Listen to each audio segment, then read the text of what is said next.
സാധാരണ നമ്മുടെ പ്രിയപ്പെട്ടവരൊക്കെ കടന്നു പോകുമ്പോൾ വിടവാങ്ങുമ്പോൾ പലരും അങ്ങനെ അനുഭവങ്ങൾ എഴുതാറുണ്ട്, ഓർമ്മക്കുറിപ്പുകൾ എഴുതാറുണ്ട്. പക്ഷേ VSനെ കുറിച്ച് എഴുതുമ്പോൾ അത് പലതും അദ്ദേഹം ജീവിച്ച ആ ചരിത്ര ജീവിതത്തിൻ്റെ അതിൽ നിന്നുള്ള ഓരോ ഏടുകളായി മാറുകയാണ്. സുജ സൂസൻ ജോർജ് ഫേസ്ബുക്കിൽ എഴുതിയ കുറിപ്പ് ഹൃദയഹാരിയാണെന്ന് മാത്രമല്ല, അതൊരു വലിയ കണ്ണു തുറപ്പിക്കുന്ന ഒരു കാര്യം കൂടിയാണ്. VS നിരന്തരം തളിർക്കുന്ന വൻമരമായിരുന്നു. ഒരു നൂറ്റാണ്ട് കടന്നുപോയ ജീവിതം, അതൊരു വ്യക്തിയുടെയോ കമ്മ്യൂണിസ്റ്റ് പ്രസ്ഥാനത്തിൻ്റെയോ ചരിത്രമായിരുന്നില്ല, കേരളത്തിൻ്റെ മാറ്റത്തിൻ്റെ ചരിത്രമായിരുന്നു.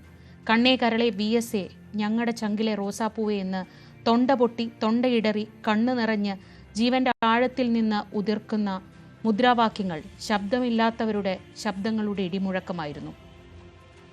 പലപ്പോഴും ആ പ്രകമ്പനങ്ങൾ എൻ്റെ ഹൃദയത്തെയും ഭേദിച്ച് കടന്നുപോയിട്ടുണ്ട്. വിറകൊണ്ട് നിന്നിട്ടുണ്ട് ഞാൻ.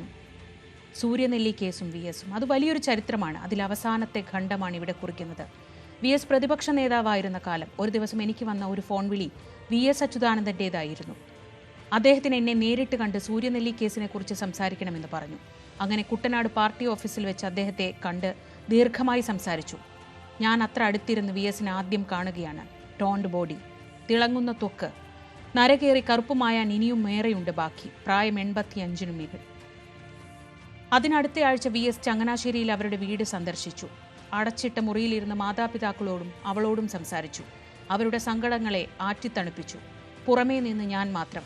VS ബാഗ് തുറന്ന് 1 ലക്ഷം രൂപ അവളുടെ പപ്പയുടെ കയ്യിൽ കൊടുത്തു. അദ്ദേഹം അത് വാങ്ങാൻ മടിച്ചു. വളരെ പതുക്കെ, മന്ത്രിക്കും പോലെ VS പറഞ്ഞു, ഇത് അവളുടെ മുത്തശ്ശൻ തരുന്നതാണ്, വാങ്ങിക്കോളൂ. ഇതെൻ്റെ പെൻഷൻ കാശ് സൂക്ഷിച്ചു വെച്ചതാണ്. അതാണ് VS. അങ്ങനെയായിരുന്നു VS. വിട ഈ നൂറ്റാണ്ടിൻ്റെ നായകന്. ഇതിൽ കൂടുതൽ VS എന്ന ജനകീയ നായകന്, ചരിത്ര പുരുഷന് എന്ത് ഓർമ്മക്കുറിപ്പാണ് നമുക്ക് വായിക്കാനുള്ളത്, VSനെ കുറിച്ച് പറയാനുള്ളത്?